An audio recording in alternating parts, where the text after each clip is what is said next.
Selamat pagi para Diras, nama saya Brian Setio dan sekarang saya akan mempresentasikan mengenai tugas UTS menganalisa karya dari daerah masing-masing. Jadi karya pertama merupakan sebuah poster film yang diciptakan pada zaman kolonial dahulu dan merupakan tonggak pertama dalam industri sinema Hindia Belanda. Judul dari poster adalah Loteng Kasaroeng yang mengisahkan legenda Sunda zaman dahulu yang dibuat pada tahun 1926 di Bandung. Poster ini dirilis oleh sebuah perusahaan perfilman lokal yaitu NV Java Film Company yang dibuat oleh L. Haveldorp dan G. Krugers L. Gagasan awal desain posternya adalah untuk promosi film dan film tersebut dibuat untuk keperluan memuaskan hasrat priai maupun rakyat akan sarana hiburan. Tujuan dari poster adalah untuk memberi informasi sekaligus mempersuasi rakyat untuk menonton film hiburan tersebut. Informasi mengenai film tertulis pada bagian kanan poster. Informasi tersebut berisikan mengenai jadwal tayang film, dibuat oleh siapa dan dipublikasikan oleh siapa. Elemen warna yang digunakan pada poster ini masih menggunakan warna hitam putih. Warna tersebut disesuaikan dengan foto yang dijadikan emfasis gambar dari ilustrasi poster. Keselarasan warna dari kertas dengan foto menciptakan kesan kesatuan dan juga harmoni, yaitu suatu desain tidak terkesan terlalu ramai. Elemen lainnya adalah si perempuan tersebut merupakan simbol dari keelokan seorang gadis istana pada zaman dahulu, yang diindikasikan melalui pakaian yang digunakan dan juga keeleganan dari cara duduk yang sopan sambil bersikap salam namaste. Sikap salam tersebut mengindikasikan kalau kisah ini diambil ketika masa kerajaan Hindu-Buddha.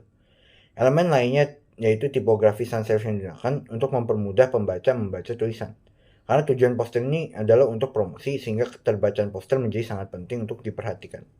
Nilai estetika yang muncul pada karya ini adalah estetikanya budaya lokal yang tampak dari foto sebelah kiri poster. Pengaruh budaya yang terlihat kental pada poster tersebut adalah budaya lokal, yang tampak pada model yang digunakan dalam ilustrasi foto poster. Dapat dilihat dari pakaiannya merupakan pakaian tradisional wanita Sunda pada zaman dahulu, yaitu kebaya. Pada balok yang diduduki oleh wanita juga bermotif batik. Namun ada juga campuran budaya barat Belanda yang tampak dari bahasa yang digunakan.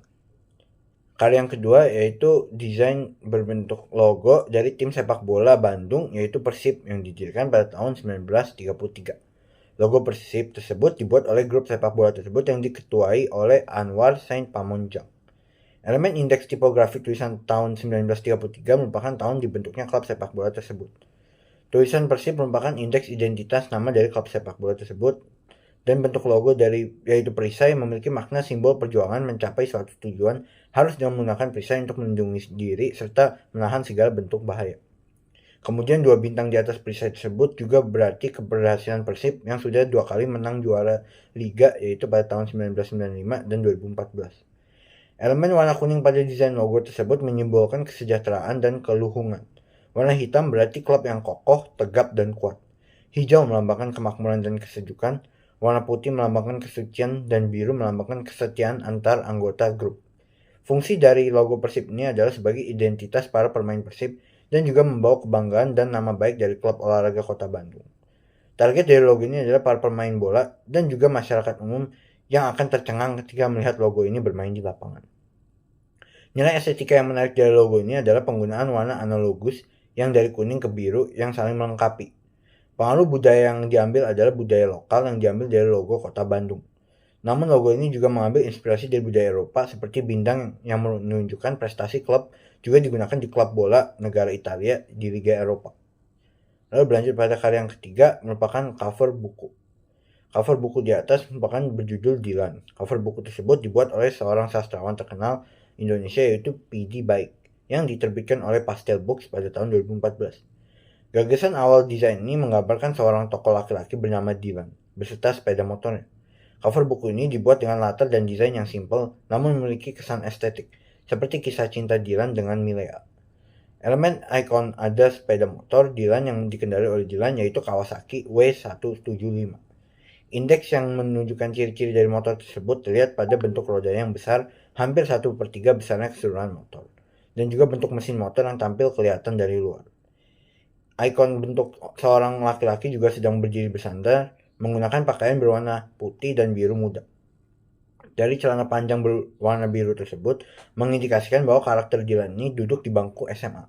Lalu judul dari buku yang menggunakan font dekorasi bertulis Dylan yang merupakan nama tokoh dari karakter novel tersebut. Kemudian ada juga tulisan quotes dari penulis dan nama penulis yaitu P.D. Baik yang menggunakan font tulisan bersambung. Elemen warna yang digunakan pada cover buku yaitu warna biru baby blue. Warna tersebut memberikan nilai estetika yang santai, setia, dan kesan berjiwa muda yang penuh dengan pikiran melankoli dan romantis. Cocok untuk target audiens dari buku ini yaitu anak-anak muda yang sedang mencari jalan hidup mereka menuju cinta. Prinsip desain yang digunakan yaitu prinsip desain asimetris. Yang membuat desain unik adalah penggambaran tokoh yang sangat remaja dan penggunaan warna pada cover buku ini seperti melankolik dan muda. Pengaruh budaya yang tampak pada cover ini adalah budaya lokal yang kental terlihat dari wajah tokoh Dylan yang diambil dari wajah orang Melayu, yaitu berkulit sawo matang. Juga pakaiannya menunjukkan pakaian anak SMA di Indonesia. Namun ada pengaruh budaya luarnya juga terlihat dari gaya pose Dylan yang biasa dipakai oleh model-model di negara barat.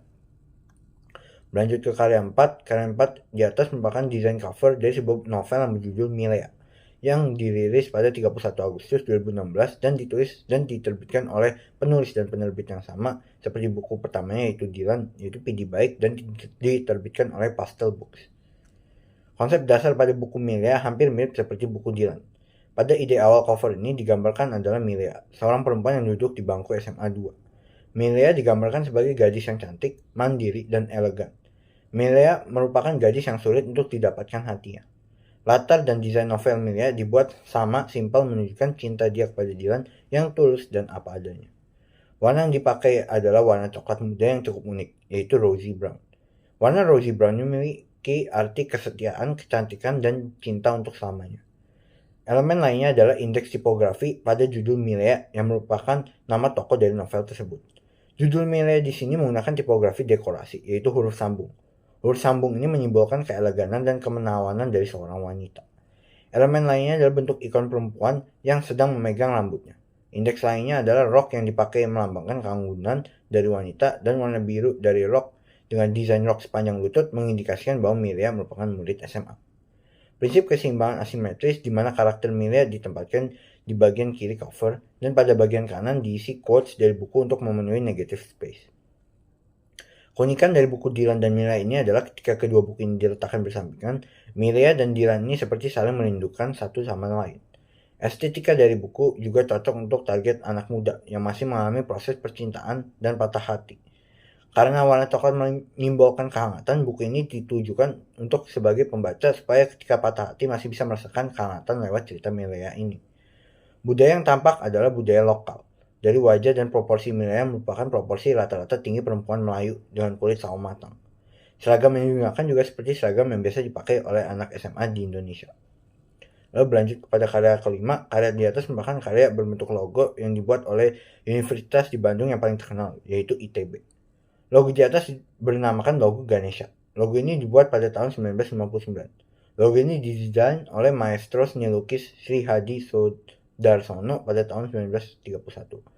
Ide awal dari desain logo ini diambil ketika 4 guru besar ITB saat itu berjalan-jalan di sekitar kampus untuk mencari ide. Inspirasi datang ketika mereka melihat 2 buah patung Ganesha kecil yang dipasang di bawah jam gerbang kampus. Kemudian ditugaskanlah Sri Hadi untuk mendesain lambang perguruan tinggi tersebut. Salah satu gagasan awalnya adalah logo ini diambil dari nama jalan letak kampus ITB yang berada di Jalan Ganesha nomor 10 Bandung, Jawa Barat. Elemen yang terlihat dari logo Ganesha merupakan simbol dari dewa ilmu pengetahuan. Simbol mangkuk yang isinya itu adalah ilmu pengetahuan. Elemen desainnya berikut adalah belalai si gajah yang masuk ke dalam mangkuk tersebut memiliki simbol bahwa si gajah sedang menghirup ilmu dan mangkuk itu menunjukkan tak ada habisnya ilmu tersebut. Ikon pada mata gajah memiliki simbol ketajaman pandangan dan ketelitian untuk penyelidikan kebenaran. Elemen kapak melambangkan keberanian dan kebijakan. Tali manik-manik melambangkan kebijaksanaan. Selendang yang melewati tubuh Ganesha memiliki simbol kesucian. Elemen buku terbuka sebagai dasar tempat duduk Ganesha melambangkan himpunan ilmu pengetahuan. Lalu ada gading yang patah melambangkan rela untuk berkorban dalam menuntut kemajuan ilmu pengetahuan. Elemen warna biru deep cobalt blue juga memiliki arti kewibawaan untuk kedalaman ilmu pengetahuan dan keluasan wawasan yang ingin dicapai. Indeks tipografi menggunakan font Palatino Bold untuk mempertegas dan mempermudah dalam keterbacaan. Tujuan dari desain adalah sebagai sumber identitas dan kebanggaan mahasiswa dan staf ITB, terutama ketika mewakili nama ITB dalam perlombaan yang mengharumkan nama universitas. Keunikan lambang ITB ini adalah simbolnya yang unik menggambarkan dewa dari agama Hindu. Namun, universitas ini tidak berpihak pada agama manapun, melainkan memiliki toleransi yang tinggi. Target sasarannya adalah mahasiswa ITB maupun luar ITB. Dan budaya yang paling mencolok adalah budaya dari India, dikarenakan pakaian Ganesha yang berselendang seperti pakaian wanita di India, yaitu sari. Namun budaya tersebut juga sudah bertransformasi, ada budaya lokalnya. Terlihat dari topi yang seperti topi peci. Lalu berlanjut pada karya yang keenam, iklan di atas merupakan sebuah karya desain iklan motor yang dicetak oleh sebuah media periklanan, yaitu Biro Iklan Intervista yang didirikan oleh Nuradi. Iklan tersebut dibuat pada tahun 1969 di atas kertas art paper berukuran A3 dengan perwarnaan full color dengan judul Suzuki FR80. Iklan ini disponsori oleh perusahaan sepeda motor Suzuki dan PT Indo Hero. Gambar utama poster iklan menampilkan sosok artis Dana Christina. Ide iklan ini dibuat adalah untuk sebagai sumber promosi dan persuasi rakyat zaman dulu untuk membeli motor Suzuki FR80 yang sedang hype di zamannya. Namun dilihat oleh pengamat zaman sekarang, iklan ini seperti membawa nostalgia kenangan masa jaya motor di zaman dahulu. Elemen desain pada poster yaitu elemen warna biru coral blue sebagai latar belakang karya. Elemen indeks terdapat tulisan headline judul Suzuki FR80 yang mengindikasikan produk yang ditawarkan oleh iklan. Jenis huruf tipografi kombinasinya merupakan sans serif bold dan serif Egyptian dengan warna merah. Elemen warna merah ini memberikan kesan eye-catching dan penggunaan huruf yang di bold memberikan kesan kokoh dan tangguh yang merujuk pada produk yang ditawarkan, yaitu sepeda motor yang cakep namun tangguh menghadapi lintasan manapun. Penggunaan warna biru pada body text, yaitu warna biru tua dan biru muda, dimaksudkan untuk menciptakan prinsip harmoni dalam desain tersebut. Untuk ilustrasi foto objek yang digambarkan, seperti model memegang helm dan penutup rantai, mengindikasikan bahwa orang zaman dulu lebih memikirkan keselamatan dan kenyamanan penggunanya. Terlihat juga pada motor zaman dahulu selalu ada penutupnya, tidak seperti motor pada zaman sekarang. Target dari iklannya adalah remaja zaman dulu yang terutama yang ingin membeli atau tertarik membeli motor. Estetika poster ini terlihat dari warna merah dan biru iklan yang saling berkomplement satu dengan yang lainnya. Makna dari tujuan poster ini adalah untuk mencerminkan gaya hidup kala itu. Pakaian jumpsuit putih lengan pendek dan celana sporty pendek warna putih dengan bawahan sepatu kets warna putih menunjukkan representasi gaya hidup yang elegan dan berkelas. Make up model dan gaya rambut yang bertata rapi juga mengabarkan perilaku hedonisme masyarakat saat itu. Cincin berlian yang dipakai ini menunjukkan bahwa target audiens ini diharapkan adalah bisa memancing target audiens berkelas atas dan berada. Budaya yang dipengaruhi oleh iklan ini terlihat sangat jelas, yaitu ke barat-baratan. Jadi pakaian si model seperti pakaian masyarakat barat dan gaya rambutnya seperti gaya rambut retro masyarakat barat. Namun budaya lokal juga masih tetap terlihat adalah penggunaan warna motor dan model seperti warna bendera Indonesia, yaitu merah putih. Tampilan wajah Indo-Cina model juga masih seperti rata-rata masyarakat kelas Indonesia, yaitu kelas atas. Karya yang terakhir merupakan karya iklan produk botol untuk membersihkan dubur setelah buang air besar yang dibuat oleh seorang seniman kelahiran Hindia Belanda. Iklan tersebut dibuat pada tahun 1978 dan diterbitkan oleh surat kabar Leeuwarden Courant.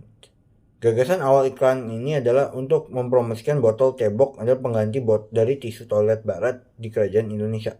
Elemen ada ikon botol kaca pada zaman dahulu, di mana botol plastik masih belum diproduksi banyak. Adapun indeks seorang perempuan yang sedang jongkok dengan tidak memakai celana yang mengindikasikan bahwa si perempuan itu sedang buang air besar. Indeks lainnya terdapat pada air mengalir yang mengarah ke arah dubur toko wanita yang mengindikasikan bahwa air tersebut digunakan oleh si wanita untuk membersihkan duburnya. Indikasi lainnya adalah tangan kiri si wanita yang seperti melengket ke kiri bawah mengindikasikan bahwa orang normal cebok menggunakan tangan kirinya. Elemen selanjutnya adalah tipografi yang berisi informasi persuasi. Tipografi yang digunakan menggunakan serif modern style sehingga memiliki keterbatasan yang tinggi dibandingkan menggunakan serif old style yang merubah bentuk dari huruf tersebut. Prinsip warna yang digunakan menggunakan kontras warna yang sangat tinggi dan juga margin yang terlihat pada kanan, kiri, atas, dan bawah poster sehingga terlihat lebih rapi. Target dari iklan ini adalah untuk masyarakat Indonesia dari kelas manapun. Jika dari penjelasan informasi pada bagian kiri gambar sangat jelas dan literal itu mendeskripsikan bahwa karya ini dibuat untuk orang kelas bawah yang kurang berpendidikan supaya bisa mengerti cara penggunaan botol ini. Tujuan dari iklannya adalah untuk persuasi konsumen untuk membeli produk karya ini. Karya ini sangatlah unik dikarenakan baru pertama kali penulis pernah mendengar adanya iklan botol cebok. Lalu gambar botol menggunakan air tersebut menghiperbolakan seperti banjir.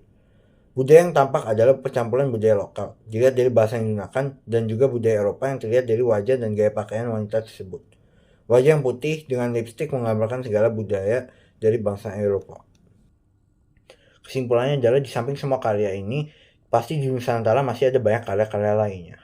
Karya di Indonesia terus mengalami perkembangan dan zaman kolonial sampai sekarang, dan diharapkan dapat berlanjut sampai di masa depan.